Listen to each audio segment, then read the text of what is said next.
Hello friends, இங்கே பாருங்கள். நம்ம வந்து திருச்செந்தூர் சுவாமி கோவிலுக்காக மக்கள் பாத யாத்திரை போயிட்டுருக்காங்க. அப்போ அவங்க வந்து எப்பவும் அன்னதானம் வந்து இந்த தைப்பூசம் அன்னைக்கு வந்து அன்னதானம் 2 நாளைக்கு முன்னே நடந்துக்கிட்டே இருக்க பார்த்தாங்க.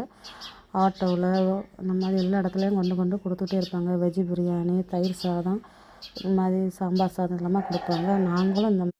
நாங்களும் இந்த மாதிரி சாமிக்கு அன்னதானம் போடுறதுக்காக சாம்பார் சாதம், குண்டரிசி, காய்கறி, பருப்பு எல்லாம் போட்டு நாங்கள் சாம்பார் சாதம் செஞ்சு சாமிக்கு அன்னதானம் கொடுக்கறதுக்காக நாங்கள் செஞ்சுக்கிட்டு இருக்கோம். எங்கள் தம்பி வந்து அன்னதானம் போடுதான்.